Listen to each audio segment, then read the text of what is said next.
warahmatullahi wabarakatuh. Izin Ibu, izin memperkenalkan diri, nama saya Anissa Safira Salsabila dengan NIM akhir 024. Di sini saya akan menjelaskan mengenai materi ujian praktek anatomi fisiologi yang berjudul sel darah dan sistem limfatik.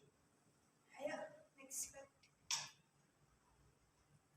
Di sini ada salah satu jenis sel darah. Darah itu merupakan jaringan yang terdapat dalam pembuluh darah yang tertutup. Nah, darah itu dibagi menjadi dua bagian. Yang pertama, bagian padat yang berupa eritrosit atau sel darah merah. Yang kedua adalah leukosit atau sel darah putih. Yang ketiga ada keping darah atau trombosit.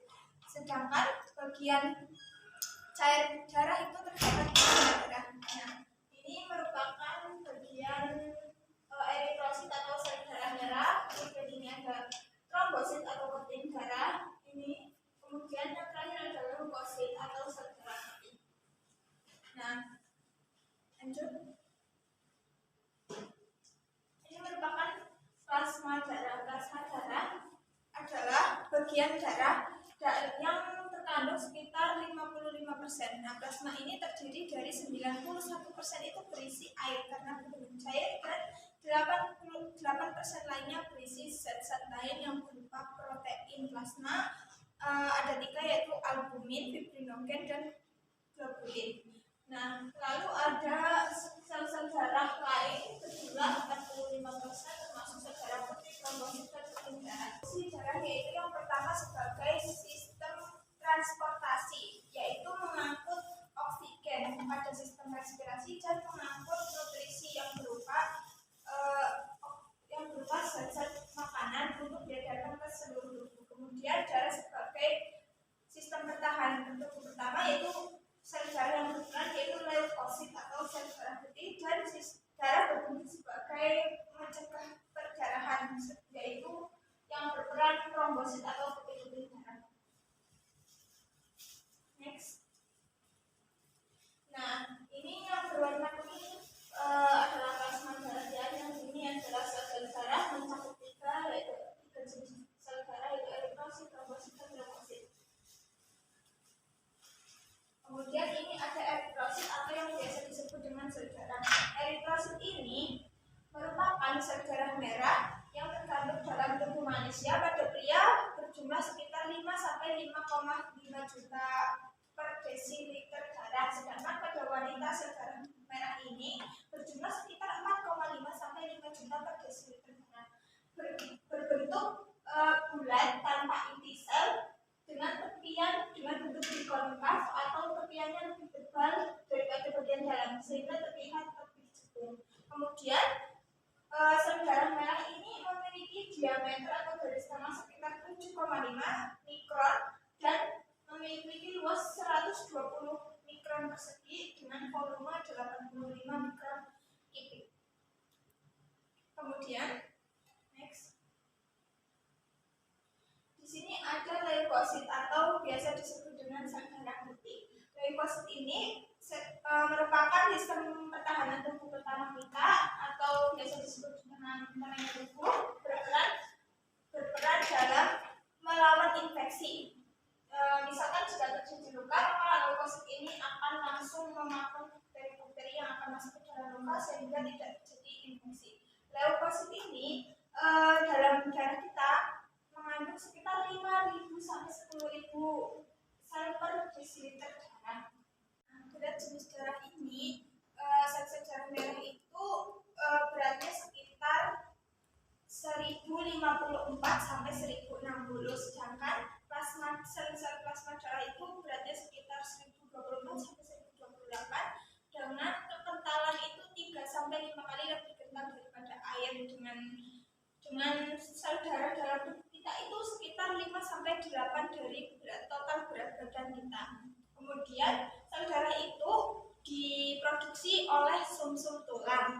Nah, sumsum tulang ini saat kita umur kurang dari 21 tahun, maka sumsum tulang besar yang memproduksi sel darah. Sedangkan jika kita lebih dari 21 tahun, maka sumsum tulang kecil yang memproduksi sel darah. Nah, sumsum tulang yang berwarna merah ini memproduksi sel darah, sedangkan sumsum tulang yang berwarna kuning ini memproduksi lemak dan pembuluh darah. dalam darah kita ini terdapat yang namanya hematokrit. Hematokrit ini merupakan presentase dari seluruh jumlah sel darah yang ada di dalam tubuh kita kecuali tadi yang 3 eritrosit, trombosit, dan leukosit karena jumlahnya sedikit jadi tidak dihitung.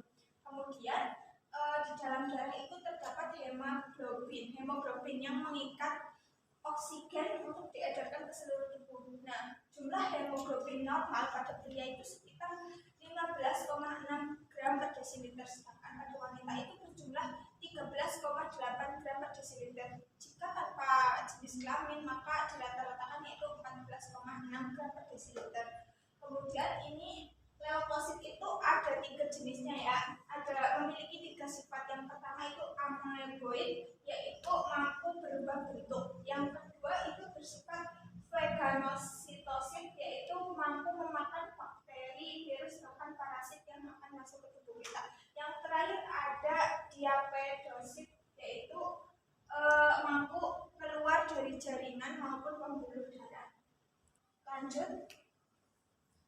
Nah, di sini ada trombosit atau biasa disebut dengan keping darah. Keping darah ini jika keluar dari tubuh kita itu akan berkoloni atau bergelombang seperti ini. Nah, jumlah darah dalam tubuh kita itu sekitar 150.000 sampai 400.000 sel per desiliter darah. Sel trombosit ini berperan dalam proses pembekuan darah di tubuh kita.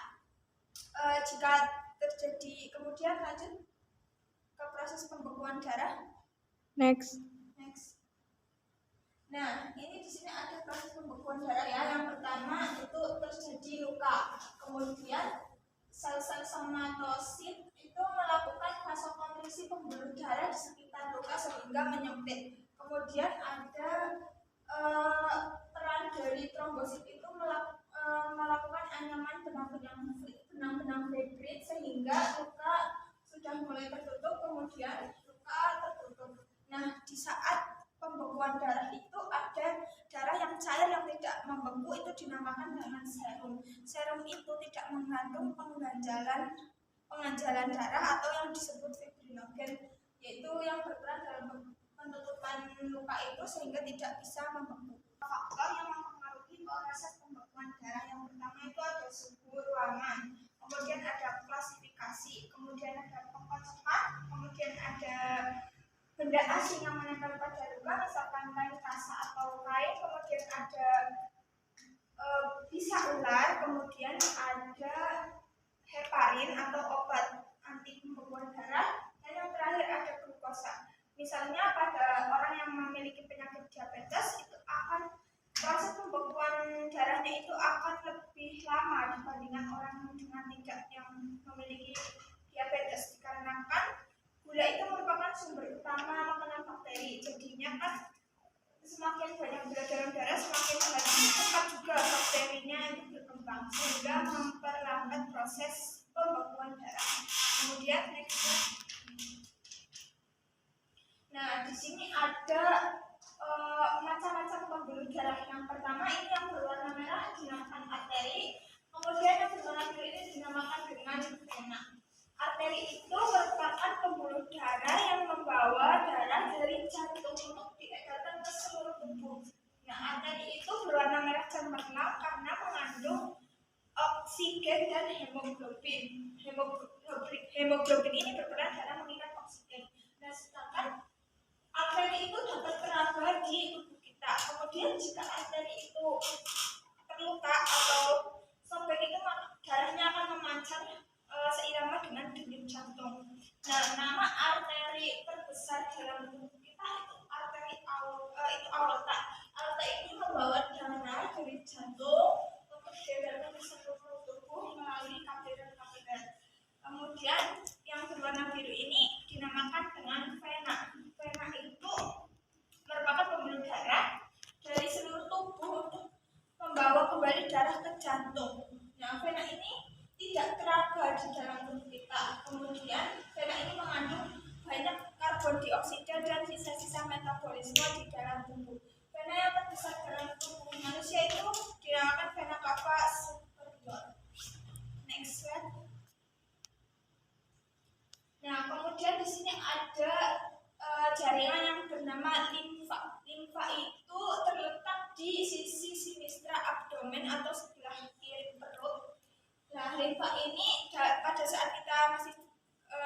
dalam kandungan atau masih janin, limfa ini berfungsi sebagai penghasil utama sel darah dan sistem antibodi pada waktu kita masih janin. Nah, saat kita dewasa, saat kita sudah lahir, limfa itu memiliki fungsi lain, yaitu sebagai pengganti sumsum tulang belakang bila sumsum tulang belakang rusak. Dan limfa ini menghasilkan antibodi, zat-zat pelindung dan antibodi. Baik, next slide. Baik, sekian. Terima kasih. Itu saja yang dapat saya presentasikan. Bila ada salah kata dan kurangnya, saya mohon maaf seterusnya. Terima kasih. Wassalamualaikum warahmatullahi wabarakatuh.